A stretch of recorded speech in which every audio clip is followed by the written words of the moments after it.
You took a perfect photo except someone blinked during it.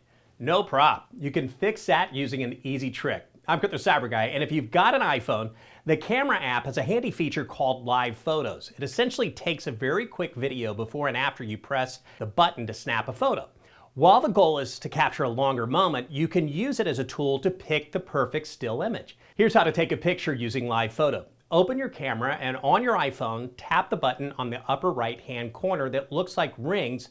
You'll know it's on when it doesn't have a strike through it. Now you can take your photo, and what if somebody in that photo blinks? Well, thanks to Live Photos, you can select the perfect frame by going to your Photos app and selecting that photo either in Recents, or you can scroll through media types and tap Live Photos to see all the ones you've already taken. Once you've got your photo, tap Edit, and then tap that ring Live Photo icon again on the bottom. Now you can move that white rectangle until you've found a frame where no one's eyes are closed. Tap Make Key Photo, and that'll lock that frame on top for when you share this photo. For Android, I'd suggest you try taking a video instead of your photos for groups, and then you can open that video in Google Photos and tap Edit.